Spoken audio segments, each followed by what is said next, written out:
estamos trabajando. Estamos a menos de un mes. Revisa los volúmenes de las cámaras. Sí, has hecho muchas entrevistas, Javi, ¿verdad? Sí, has hecho muchas entrevistas. Sí, porque te he visto en varias y bien relajado, bien tranquilo. Está recibiendo. No, como que no. Pero revisa eso. No tenés la típica pose del publicista del creativo así medio divo y esa onda.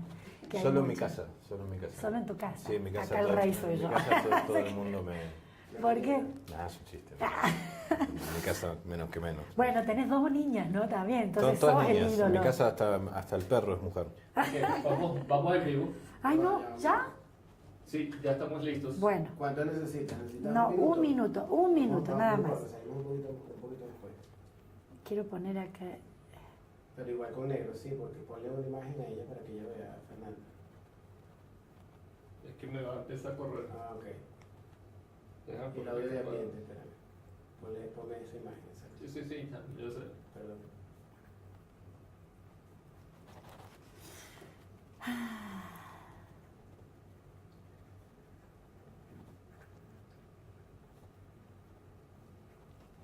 Che, de publicidad siempre estoy más acostumbrada a entrevistar que a productores y hoy estoy nerviosa. ¿Qué será? ¿Qué será? Que va a salir buena.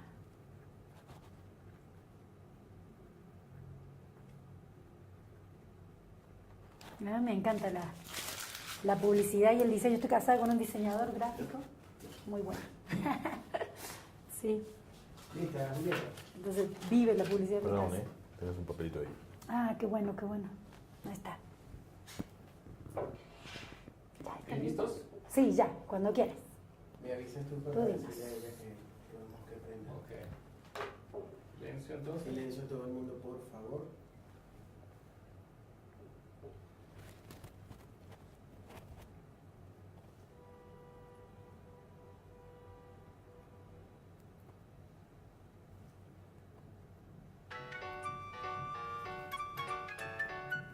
Esta semana, Javier Campopiano.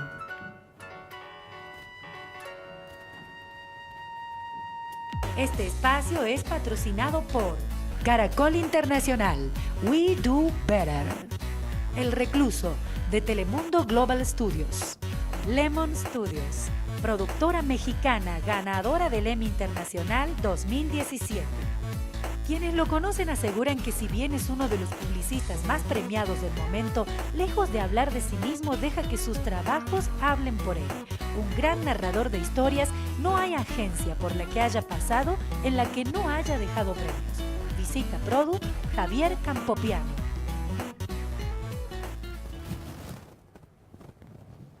Hola, ¿cómo están? Bienvenidos. Esto es Visita Produ. Mi nombre es Julieta Milanesio. Como saben, cada jueves el face to face con los líderes de la industria, y hoy tenemos con nosotros a un creativo, un publicista que es uno de los más premiados del momento, que ha tenido éxito, campañas exitosísimas en el mercado estadounidense, siendo latino, formando equipos latinos, y está con nosotros porque hoy es socio y CEO de FCB México. Con nosotros, Javier Campopiano. Bienvenido. Hola, gracias. ¿Cómo estás? Gracias Qué por la bueno que estás presentación. acá. Bueno, Sí. muchas gracias. Antes de que iniciemos la entrevista y comencemos a charlar de publicidad, que a mí es un tema que me encanta, quiero agradecer a nuestros aliados de Fluotec, Sennheiser y de Aldea Solutions México, que gracias a ellos esto es posible. Gracias y bueno, aquí estamos. Javi, yo te decía, hay una campaña muy fuerte que todo el mundo ha hablado en este tiempo, es It's a Tide Up, que recientemente salió en el Super Bowl, que fue un golazo literal, porque bueno, vamos a explicar un poquito cómo fue para la gente que no la vio o no conoce. Tide es un jabón de lavar la ropa, y básicamente la idea o el concepto central fue que si algo está limpio, pues puede ser una publicidad de Tide, ¿no? Sí, era la noción de que en publicidad obviamente las cosas siempre están impecables, porque así es como fuimos conformando el imaginario de la publicidad, de que siempre cuando ves en un aviso a la gente, aunque sea un aviso de cualquier cosa, vas a ver que siempre están impecables, que la ropa siempre está impecable. Y como teníamos un poco la premisa en ese momento de tratar de adueñarnos un poco de toda la tanda del Super Bowl, no solamente hacer un one-off, que es un solo comercial o algo así, habíamos hecho una cosa parecida el año anterior, donde nos habíamos adueñado de toda la tanda. Estábamos buscando ideas así, estábamos buscando ideas que tuvieran como la posibilidad o el potencial de adueñarse de todo. Y cuando llegamos a este concepto dijimos, bueno, capaz que entonces sí uno puede decir, bueno, la mayoría de los avisos de Super Bowl, teóricamente, van a estar protagonizados por gente con ropa súper limpia, salvo que haya alguna situación particular. Podríamos llegar a decir que todos los avisos de Super Bowl entonces son avisos de Tide. Y eso nos hizo sentido y empezamos a armar toda la estructura de la idea a partir de eso, con un comercial más largo que explicaba este concepto de una manera bastante divertida, con un David Harbour, que era uno de los protagonistas de Stranger Things, y a partir de ese comercial y con unos cortitos más que hicimos ahí después, parodiando otros avisos, generamos esa sensación y lo que pasó fue un poco que la gente se sumó y dijo, bueno, entonces todo es un aviso de Tide, todo puede ser un Tide. Sí, que incluso conductores lo decían, pero yo lo que quería saber es cómo se llega a simplificar una idea, o más que simplificar, cómo llegas a bajar esa idea a una campaña de alto impacto. Escribiendo. En realidad las ideas, yo siempre salgo de los problemas escribiendo, siempre digo eso, ¿no? Entonces como cuando encontrás una punta, como le decimos nosotros, que tiene ese potencial, lo único que tenés que hacer es sentarte a escribir. En ese momento todos los que estábamos trabajando con eso nos sentamos a escribir distintas maneras de encarar esa idea y llegamos a todos más o menos a un lugar parecido y fue en realidad una vez que encontrás una idea que tiene ese potencial, te diría que casi que se escribe sola, ¿no? En un punto. Pero hablaste también en una entrevista de la disciplina de saber decir que no. Digo, ¿cuál es tu brújula para saber esta idea sí y cuál es la que no? Teníamos muy claro que estábamos buscando una idea que tuviera ese potencial de convertirse en un programa más que en una idea. Entonces todo lo que no fuera eso no servía. Se descarta. ¿Entendés? O sea, ya cuando habíamos llegado a esa instancia, que obviamente no llegamos solos, llegás con un cliente que te dice sí, estoy de acuerdo, llegás con un presupuesto que corresponde a esa fantasía o esa imaginación o ese deseo de hacer algo así, y esos son los límites con los que estás jugando, y decís, bueno, ok, todo lo que no es esto no sirve. Entonces, y ahí va decantando. Y va descantando y va sufriendo también porque no es tampoco tan fácil encontrarlo. Nosotros en el caso de esa idea siempre cuento que la encontramos la reunión en el lunes, la encontramos el sábado, la escribimos el domingo, nos peleamos el domingo a la noche entre nosotros porque no terminábamos como de estar convencidos. Yo estaba súper convencido y le dije al equipo, le dije es esto, y el lunes a la mañana ya estábamos todos convencidos de vuelta y el lunes a la tarde la presentamos. O sea que no es que tampoco simplemente por delimitar un escenario te va a aparecer la idea. A veces no aparece, ¿no? Entonces en ese caso apareció. Pero sí es muy importante tener claro, por lo menos cuando ya estás en las instancias finales del pensamiento, tener claro lo que no. ¿No? O sea, no estábamos buscando un comercial, no estábamos buscando una campaña de bajo presupuesto, no estábamos buscando una campaña que empezara en redes sociales, estábamos buscando una campaña que se pueda adueñar de toda la tanda y que obviamente genere la repercusión alrededor como para que la gente se sume desde los otros medios que hoy todo el mundo maneja cuando está mirando un evento. Pero esa brújula de saber decir a qué no y a qué sí, porque muchas veces a mí me pasa, como consumidor o como audiencia, que yo veo y dije, qué buena idea, ¿cómo se me ocurre algo así? Y eso, ¿cuánto tiempo te tarda? Porque decís, ¿cómo llegas a esa idea para armarle que realmente tengas el impacto que logra? O es un poco de intuición. Pero para ser honesto, tampoco hay tantas ideas como esa, ¿no? Ni en la carrera de uno tampoco hay tantas ideas como esa, para ser completamente honesto. O sea, si yo miro mi book, no es que tengo 500 ideas como esa. De hecho, tengo una sola idea como esa, claro. Así de esa magnitud. Sí. Entonces, me parece que tenés que tener, se tienen que dar ciertas cosas para llegar a ese tipo de ideas. Después las ideas que están buenísimas y que la gente les gusta y que son productos en general de buenos equipos, buenos clientes y consensos y también esto que hablábamos antes, ¿viste? O sea, yo de las cosas de las que soy más enemigo, y se lo digo a los clientes ahora que llegué acá a México también, es no me digan eso de vuélense la cabeza. No, yo no quiero volarme la cabeza con nada. O sea, decime exactamente cuáles son los parámetros, si lo sabés, si no lo sabés, los trabajamos juntos También dime. y los definimos. Pero yo no creo que la creatividad sea, me voy a volar la cabeza, no. La creatividad publicitaria es, entiendo el problema, entiendo el presupuesto, entiendo el timeline, entiendo quién tengo adelante, qué está capacitado para comprar y qué no está capacitado para comprar, me lo pueda decir o no me lo puede decir. Y busco el impacto en función de efectividad.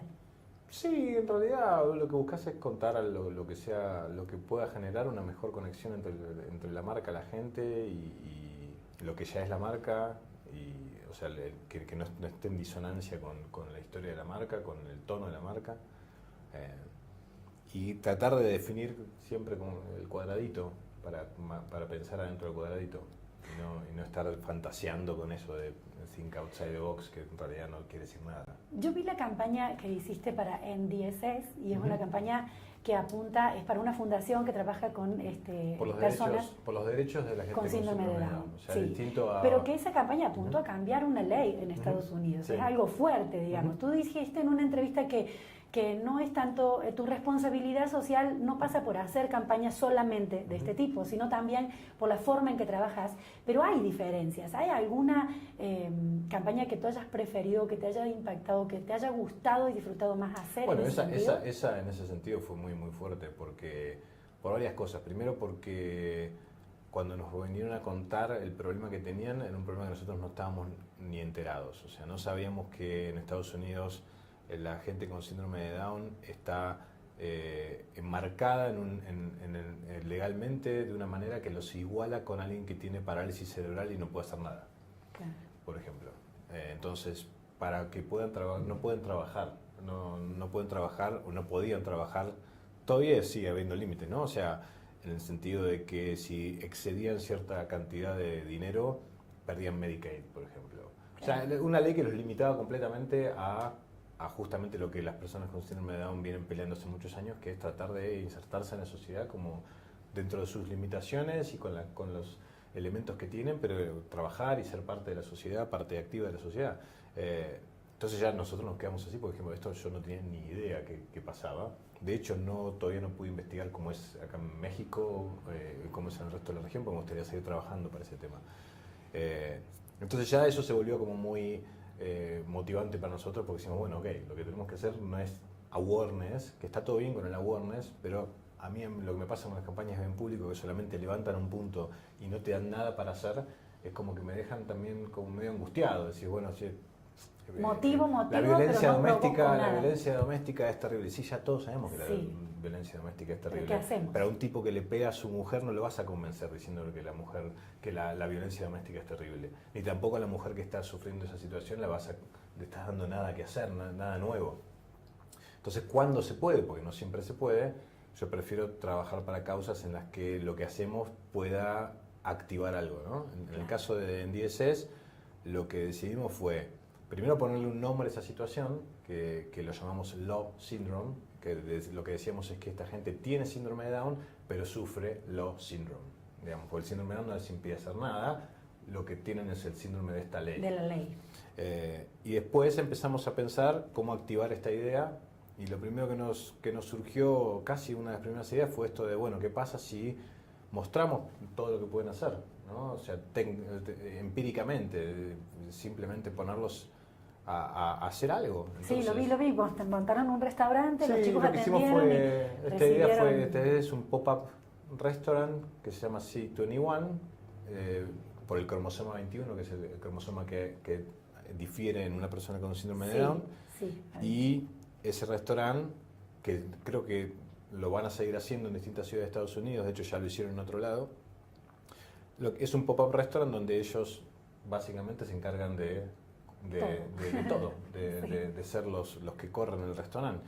En la idea esta, además tenía otro sentido, que era invitamos a congresistas la noche antes de que reabriera las sesiones del Congreso y en las que tenían que votar Por esta ley. que estaba metida dentro de otro paquete de leyes, y los invitamos esa noche sin contarles de qué se trataba el evento. Entonces, cuando llegaron, se encontraron con esto, ¿no? Con un restaurante donde esta gente básicamente estaba haciendo todo, y al final de la noche les entregábamos la cuenta de bill.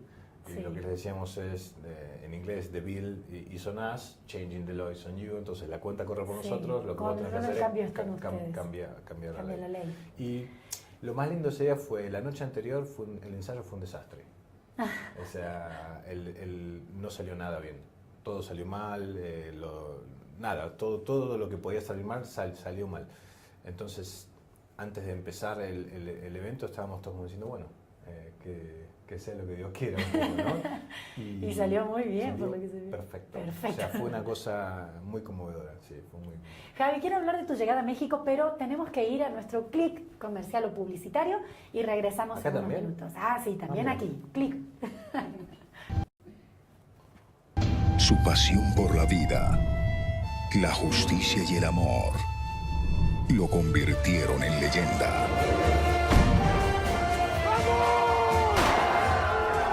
Bolívar.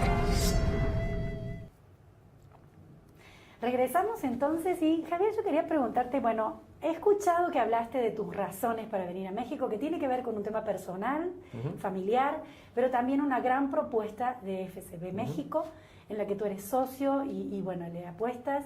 Yo quería preguntarte en principio, ¿cuál es el desafío mayor que te has planteado a la hora de pensar o a la hora de haber decidido por México? Porque me imagino que había otras alternativas. Sí.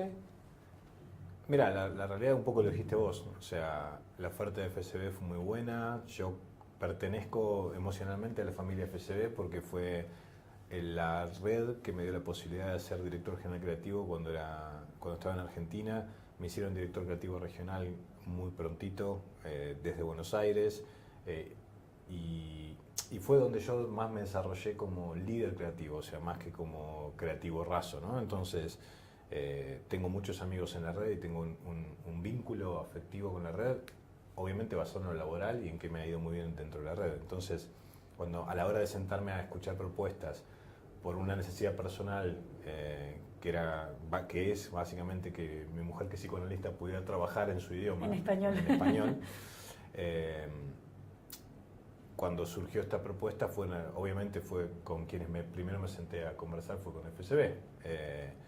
Y conocí el mercado, lo conocí a Eric de Com, que es mi socio, y me pareció que México todavía está en un sitio dentro de la región de privilegio por el tamaño del mercado y por los clientes.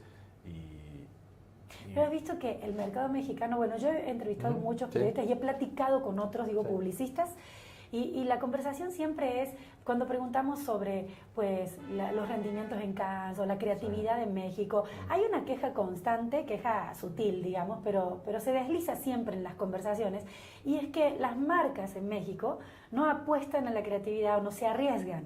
¿Tú ves que esto es así o cómo se convence a una marca? Lo que pasa es que para mí, o sea, trato de ser lo más cauteloso posible cuando hablo de eso porque llevo muy poco tiempo. Entonces he conocido clientes,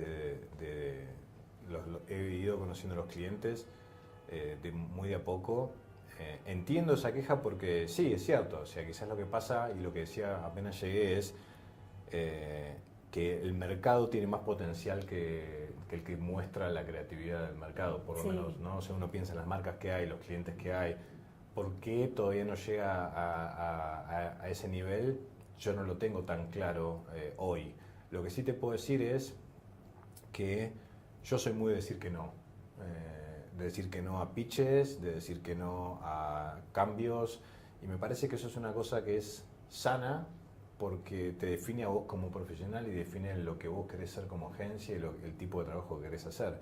Y yo prefiero decir que no hasta el punto de que si no funciona en este mercado porque digo demasiado que no, bueno, me iré a otro. No tengo ningún problema. Digo, no, y obviamente es una ventaja, si querés, que yo tengo por ser extranjero, porque si uno es mexicano y vive en este mercado, tampoco está diciendo, bueno, me voy a otro lado.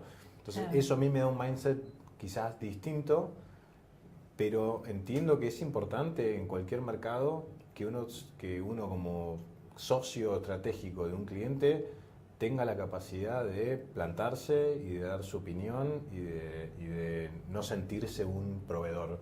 ¿Y te ha pasado tanto en Nueva York, Miami o en Argentina de encontrar alguna marca así con la que has tenido que tratar de negociar y decir, no, esta es la idea? Con todas las marcas. De hecho, con Tide en su momento también nos pasó y Al principio no. No, nos pasó que como que nosotros sentíamos que la idea esta era una idea, un one-off y queríamos mantenerlo así, no queríamos seguir explotándola in eternum porque no nos parecía. Y bueno, teníamos esa conversación y nos pusimos de acuerdo en que no, pero fue una conversación donde nosotros fuimos muy escuchados como agencia y el cliente fue obviamente muy escuchado como cliente. Todo el tiempo tenés que tener esa negociación.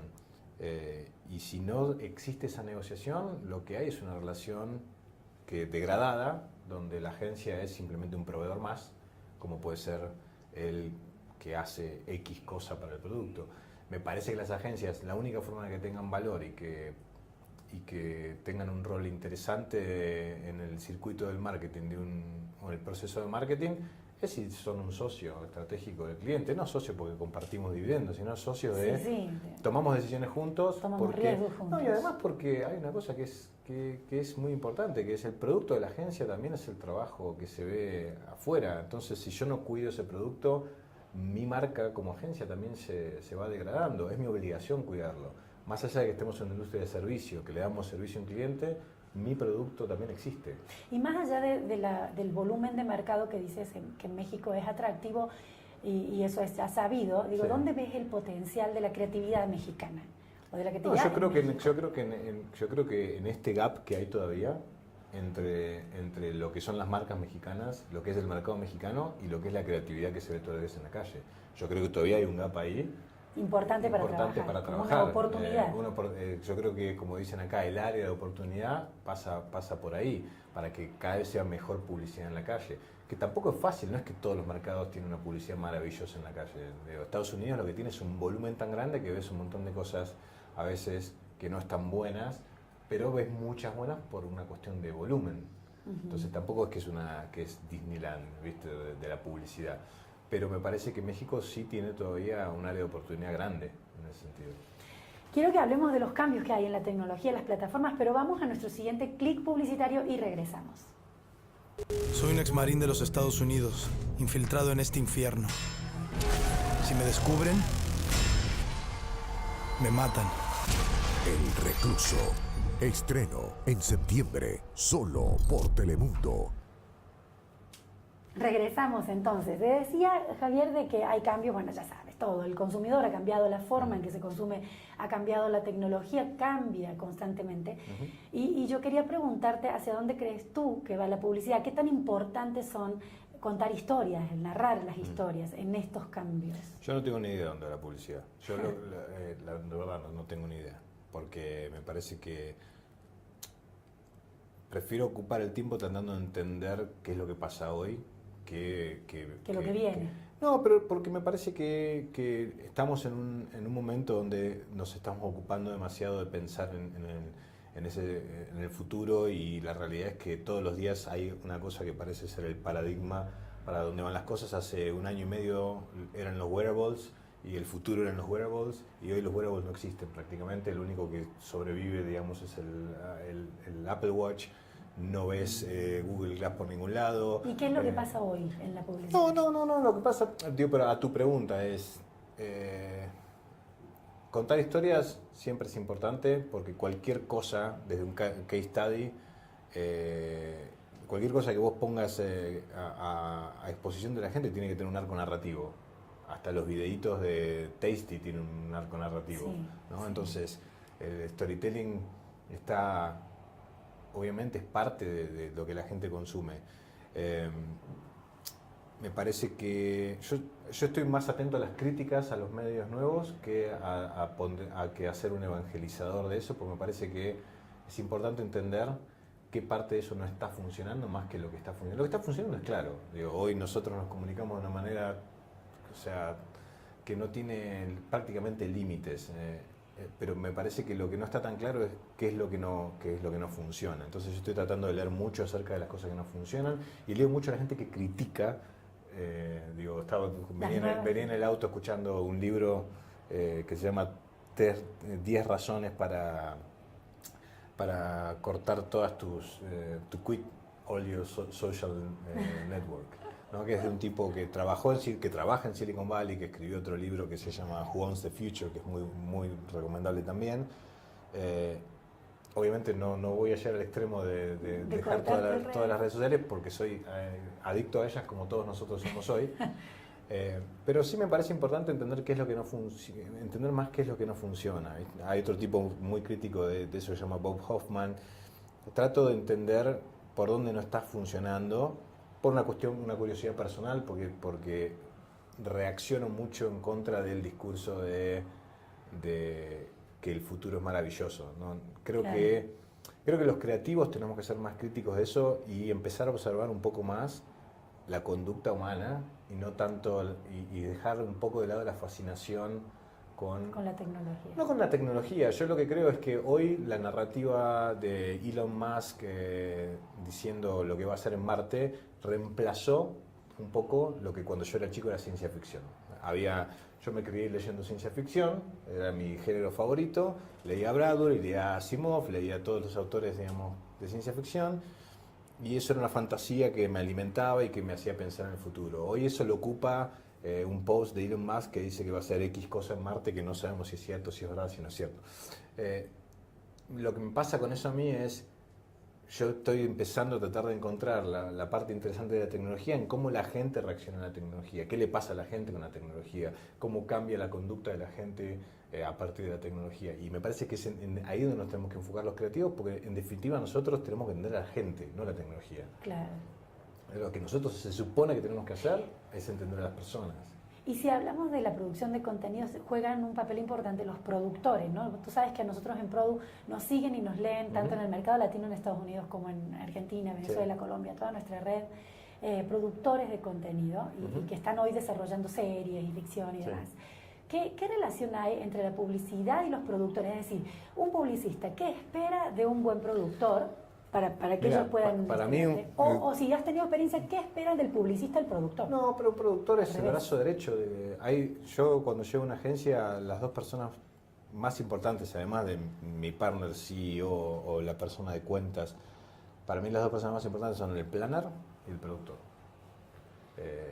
Porque la realidad es que cosas como lo de NDSS que hablabas antes o algunas cosas que estamos haciendo ahora en FC de México que no las puedo contar pero pronto verán la luz, si no tenés a alguien que entienda cómo hacer que las cosas pasen con los presupuestos que tenemos hoy, con los timings que tenemos hoy, tus ideas no valen nada, ¿viste? La realidad es que ideas tenemos todo, pero hacer que las ideas pasen es bastante complicado hoy día.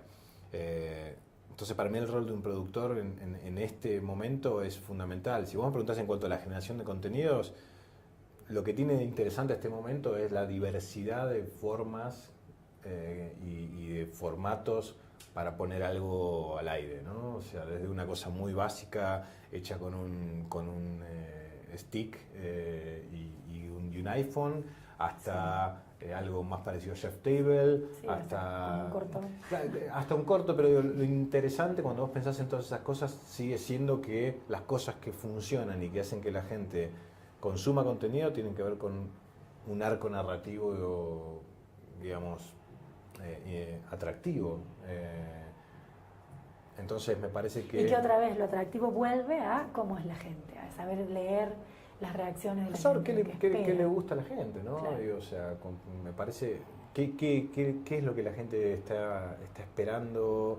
¿O qué conversación están interesados en tener? En ser parte de...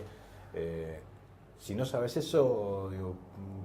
Puedes quedar fuera. Y cuando sabes eso, podés jugar con los formatos, ¿no? Debo decir, qué sé yo, esta entrevista podría ser de otra manera, sí, podría ser dentro de un ascensor, sí, podría ser dentro de un ascensor. ¿Por qué? Qué sé yo, no sé, puede ser interesante, pero me parece que entender lo que le está pasando a la gente con toda el landscape de medios, las redes sociales y cómo consume la gente contenido es más importante hoy que estar discutiendo si tal o cual social network, ¿viste? Sí. A mí me pasa eso, pero yo soy medio reaccionario en esas cosas. Qué padre.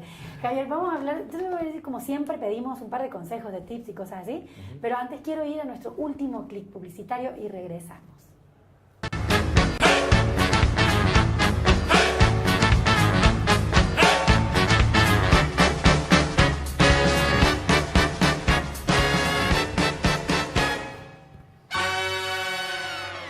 Ellos ganaron en 2017 y muy pronto volvemos.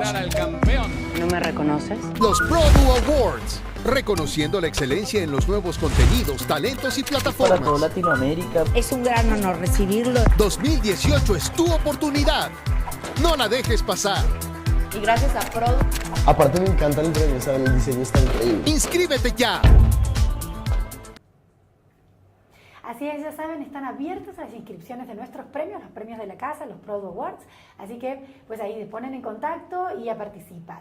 Javier, yo te decía recién que te iba a pedir consejos o tips. Algo ya dijiste importante, muchas cosas ya, dijiste importantes para la industria, pero yo quería preguntarte, ¿qué otro consejo o tips tú le das sobre publicidad y en este momento a tantos jóvenes creativos como a publicistas, pero centrémonos en México?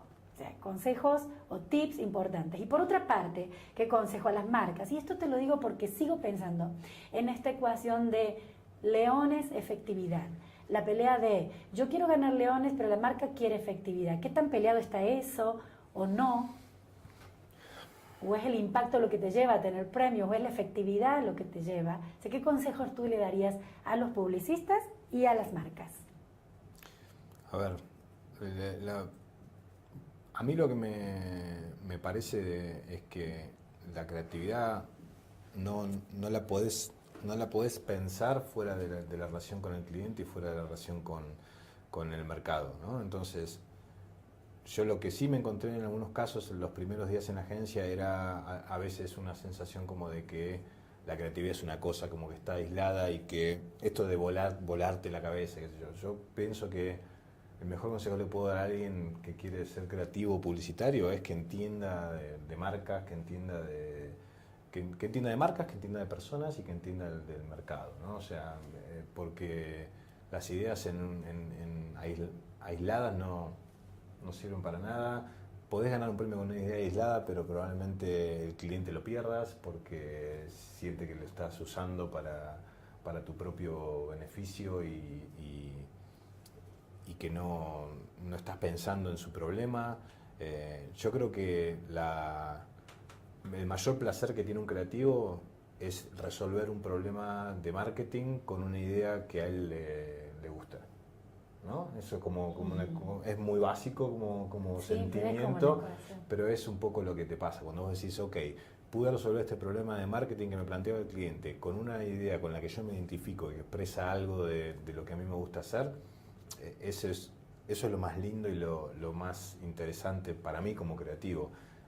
Y yo creo que hay que buscar eso más que cualquier otra cosa. Los premios después vienen solos, o sea, si cuando logras eso muchas veces y cuando vas arriesgando un poquito más y ayudando a que el cliente también quiera arriesgar, los premios vienen solos. A mí me encantan los premios y estoy muy feliz de haber ganado premios. Me parece que los mejores premios que gané, porque hay distintas categorías de premios en el sentido de con qué lo ganaste, fueron producto de un proceso donde resolví o ayudé a resolver con un equipo de gente un problema de marketing con una idea de la que yo estaba orgulloso. Digo, vos podés resolver con ideas que más en tu puntuación están dentro de una escala de aceptable, pero si uno empuja hasta decir no. Podemos resolver este problema con una idea todavía mejor, con una idea todavía más jugada, con una idea más interesante. Pero dice si el cliente arriesga, y entonces ¿cuál sería el consejo a las marcas, a los clientes, los directores de marca? Yo nunca, a ver, de vuelta, riesgo es una palabra difícil porque vos le pedís a alguien que se arriesgue y en realidad no es un riesgo, porque cuanto mejor la idea, cuanto más impactante la idea, menos el riesgo, en realidad, ¿no? O sea, me parece que obviamente hay ideas arriesgadas allá afuera. De estos días estamos hablando de la de Colin Kaepernick de Nike. ¿Es una idea arriesgada? Sí, es una idea arriesgada, pero estoy seguro que que la hicieron sabiendo por qué lo estaban haciendo y entendiendo qué es lo que iba a pasar con el stock y entendiendo qué es lo que iba a pasar con los consumidores blancos de Middle America. Estoy seguro que todas esas cosas las sabían y que las previeron y que no simplemente dijeron vamos a poner a Colin Kaepernick y que se pudra todo. Claro. No creo que hayan hecho eso. Claro. Y yo creo que lo que hay que buscar es consensuar con los clientes cómo vamos a resolver este problema y hacerles entender cuando algo suena demasiado arriesgado que en realidad no es arriesgado, que lo estás haciendo porque hay una razón, porque lo pensaste, porque mínimamente estudiaste lo que está pasando en el mercado, pero todas esas cosas se requieren como mucho rigor. Entonces me parece que y es otra de las cosas que repito en la agencia desde que llegué, es la creatividad publicitaria tiene que ser rigurosa, no es una cuestión de pensar cosas copadas o pensar cosas que tiene que ser riguroso. Si no es riguroso, hay variables que te van llevando. No, pero tiene que ser riguroso, tiene que tener un proceso, tiene que tener un orden para que vos puedas aportarle el caos de la creatividad a algo. Tiene que tener un orden. Si ya es caótico y si no sabes por qué lo estás haciendo y si lo estás haciendo porque te parece o porque es bonito o porque... Y ahí ya es como que se vuelve todo medio opinable y entonces sí, el cliente siente que lo estás pidiendo que tome un riesgo. ¿Qué se viene en FCB en México? Hablábamos recién del Creative Council, pero también Eric de Cons, tu socio, ha dicho en entrevista una frase que a mí me llamó la atención, por lo menos para estar pendiente. Dijo que desde tu llegada, en 3 años van a ser la mejor agencia de México. ¿Lo ves así? Eric es un tipo muy optimista. No, a ver, qué sé yo, no sé, ¿para qué es ser la mejor agencia de México? Yo lo que creo es que lo que estamos tratando de hacer es aprovechar todas nuestras experiencias, incluida la mía, que hice Argentina, Nueva York, Miami, Nueva York, y aprendí un montón de cosas en ese mercado, tratar de imponer un poco algunos procesos y algunas cosas que yo aprendí en ese mercado, traer esa impronta, la impronta de algunas cosas que me gustaron en Estados Unidos, tratar de incorporarlas acá y poner más rigurosidad en ciertas cosas que a veces en Latinoamérica las hacemos un poco más laissez-faire y ser un poco más riguroso. Pero después, la verdad que ser la mejor o la peor depende de cómo lo midas. O sea, lo que sí sabemos es que vamos a tratar de hacer los mejores trabajos de la agencia con los clientes más grandes y más importantes de la agencia y las marcas reales que tenemos en la agencia, que vamos a tratar de que esos sean los trabajos que se vean en la calle y los trabajos que si tenemos que inscribir y tenemos la suerte de tener trabajo para inscribir sean esos. Y no sean... Pero hay un trabajo interno, ¿no? Con esto del Consejo Global Creativo que vas a traer y que es como una especie de convención, me decías. Lo que estamos, el Creative Council de FCB este año es distinto a los Creative Council que yo experimenté en otras redes porque es casi una convención. O sea, son 52 personas que vienen de la red a México. Es también un reconocimiento al proyecto que estamos iniciando con Eric en FCB, en el sentido de que es una apuesta de la red y la expresión de esa apuesta es traer a casi, digamos, los 52 creativos más relevantes de la red a México a hacer el council acá.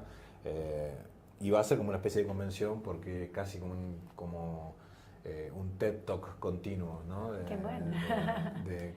¿Eso es abierto o es solo para la gente de...? No, va a ser abierto a clientes. Va a ser abierto a clientes y a prospects porque nos parece que es una buena manera de que conozcan la filosofía de la red, la filosofía de FCB México en particular. Y además va a haber invitados, no sé si podemos decirlo, no sé, no podemos. Va a haber invitados importantes, sí, bastante importantes, mexicanos, ¿no? O sea, gente muy talentosa de México que tiene cosas para contar y que en el contexto de la creatividad tiene cosas para decir también. Qué padre, Javier. Mira, nosotros al final de cada entrevista, primero quiero agradecerte muchísimo tu tiempo y gracias por haber venido.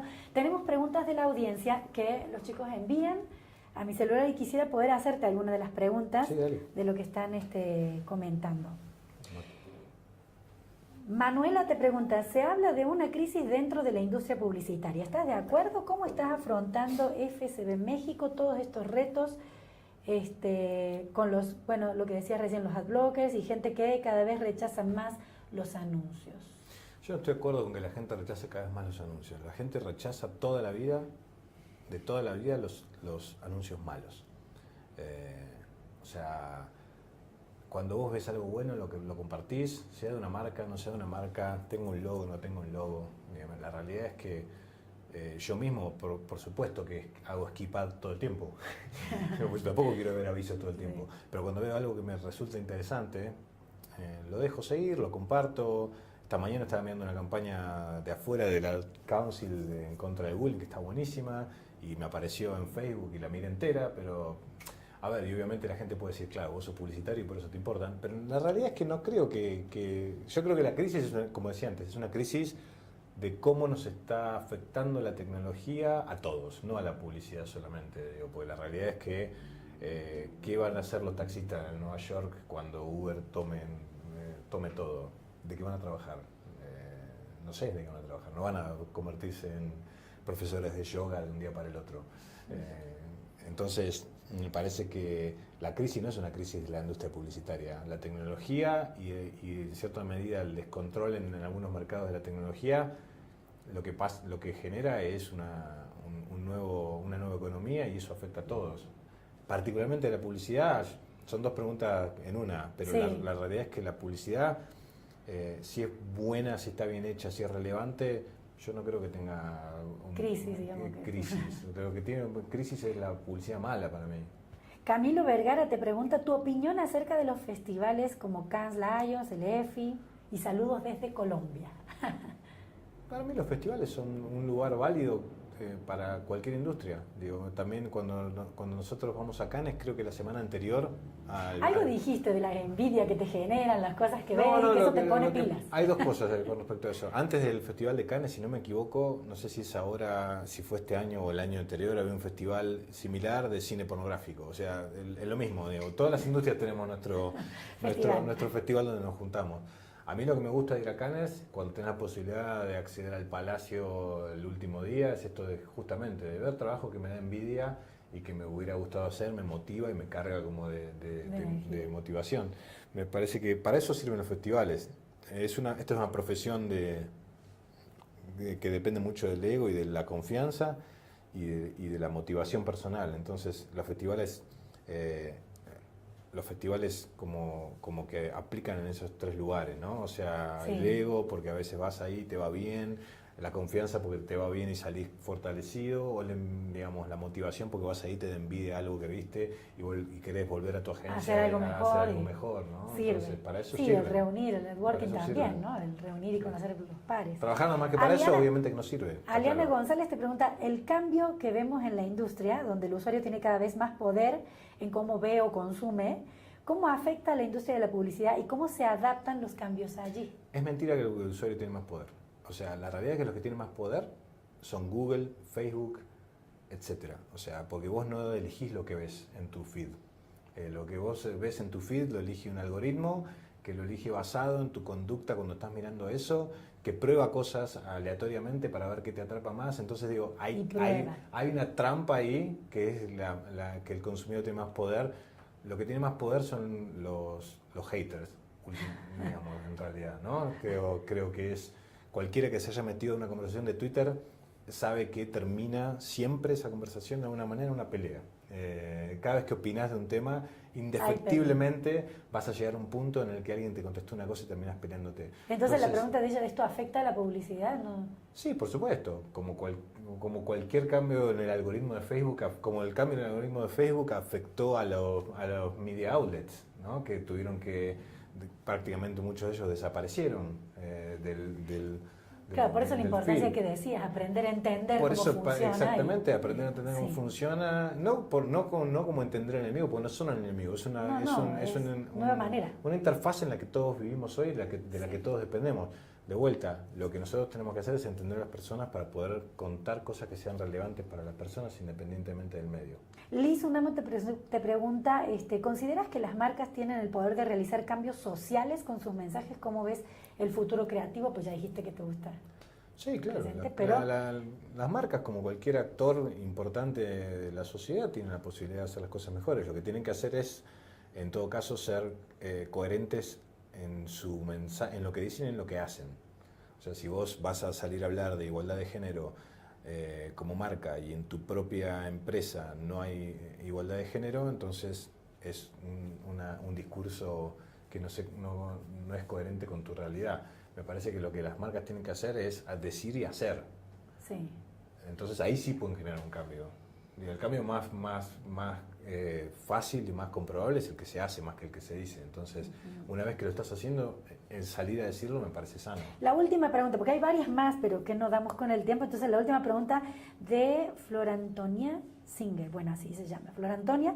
El mundo cada vez tiende más a la economía colaborativa, dice ella. ¿Cuál es el lugar de la publicidad en ese escenario?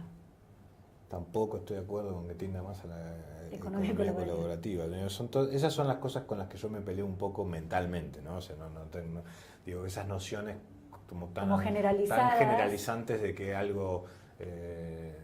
es así. No, a ver, la colaboración, otro de los libros que estoy leyendo, que es Sapiens, habla de que en realidad la inteligencia artificial es muy peligrosa porque tiene mayor capacidad de colaboración que los humanos. Y es cierto, yo la colaboración, porque no tienen ego, porque digo, es mucho más fácil para una inteligencia artificial colaborar con otras inteligencias artificiales. La colaboración, cuando se trata de ideas, que es de lo que yo sé, no voy a hablar de otra cosa, porque no economista no soy, es obviamente fundamental. Cuanto más diversos los actores, mejores las ideas. Steve Jobs decía que depende de la creatividad, es una cuestión de cuántos dots podés conectar. Cuantos más dots tengas, más experiencias, más cosas que hayas vivido, mayor va a ser la cantidad de probabilidades y el resultado. Lo mismo aplica para las personas. Cuanto más diversas las personas, más interesantes y con distintos backgrounds, mejor la creatividad. El equipo que hizo lo de Tide era un equipo brasileros, argentinos, venezolanos, italianos, neozelandeses, americanos por supuesto, y se nota eso en la creatividad, pues es una creatividad bastante extraña para un producto americano. Entonces creo que la colaboración pasa por ahí. Yo no creo en la colaboración a gran escala cuando se trata de ideas creativas publicitarias, no sé de otras. Claro. Porque yo sigo creyendo y experimenté que las ideas, en general, las mejores ideas salen de una sala de reuniones en las que estuviste trabajando con gente por más o menos 4 o 5 días. No más que eso, no menos que eso. Ese es mi promedio, ese es mi estudio, digamos, mi estudio de campo. Eso es lo que tarda una buena idea, o sea, entre 4 o 5 días, muchas horas. Más de 10 días ya se vuelve una cosa medio engorrosa y medio, perdonen la expresión, onanista, pero digamos, de la otra manera es como te juntás con gente buena a trabajar, lo más diverso posible, y 4 o 5 días... A darle intensiva. Ya cuando vos estuve ahí, yo tuve experiencias de crowdsourcing y terminaba viendo 300 ideas de todo el mundo de gente que no conocía el mercado, que no conocía la marca, que no conocía el cliente, que no sabía, y para mí fue una pérdida de tiempo. Claro. No digo que no se pueda hacer, digo que para ideas del tamaño y de la calidad, por ejemplo, como la de Tide o como la de NDSS o como otras que hicimos para Walmart, yo no conozco un método mejor que juntarte con gente buena en una sala, X cantidad de tiempo y darle hasta que algo aparezca. Yo no conozco otro método. Y gente buena es gente que sabe de la marca, sabe del público, sabe de lo que se espera. O sea, gente que tiene el interés por la marca, o aunque no sepa la marca, que entiende de publicidad, que entiende que sabe lo que está haciendo, que no está ahí para lucirse personalmente, sino que está ahí al servicio de un problema de marketing, que lo quiere solucionar y que encuentra la satisfacción y el goce en solucionar ese problema y no en otra cosa. Sí. Entonces, no sé, espero perdón a la persona que hizo la pregunta, pues no creo que haya contestado su pregunta a lo mejor como esperaba, pero bueno, a tu manera. Como esperaba. Y muchas gracias, Javier, por tu tiempo, gracias por estar con nosotros. Quiero antes de también despedirnos de nuestros aliados, Fluotec, Sennheiser, Aldea Solution México, gracias a ellos esto es posible. Muchísimas gracias por estar con nosotros. Yo creo que la industria se lleva cosas interesantes sobre la publicidad, sobre una nueva mirada, sobre esta cosa de romper con frases hechas, con paradigmas dichos. Y por ahí pasa, digamos, el arriesgarse. Acá hubo un productor que decía, no se trata de acuerdos leoninos, porque cuando hablaba de productoras o plataformas, sino de si tú eres o no Gacela, ¿no? Y un poco lo que tú también decías. Totalmente. ¿No? De sí, que se trata de saber decir que no y de saber negociar una buena idea y trabajar en Y equipo. de cuestionar también esas cosas que están ahí dichas como Sí, si fueran, como si fueran como si dogmas. fueran escritas en piedra, y la realidad es que nadie sabe muy bien. ¿Cómo va todo? Exacto. Buenísimo. Muchas gracias, Javier. Entonces, bienvenido. Ya estamos en contacto. Por supuesto, a ustedes muchísimas gracias por estar siempre ahí participando con sus preguntas, con sus ideas. No puedo hacer todas a veces por cuestiones de tiempo, pero muchísimas gracias. Siempre estamos ahí en contacto para contestarlas vía Facebook y demás. Y bueno, como siempre, nos esperamos el próximo jueves 11 a.m. en este Visita Prodo. Mi nombre es Julieta Milanesio y los espero la semana que viene. Gracias. Este programa fue patrocinado por Caracol Internacional, We Do Better, El Recluso, de Telemundo Global Studios, Lemon Studios, productora mexicana ganadora del Emmy Internacional 2017.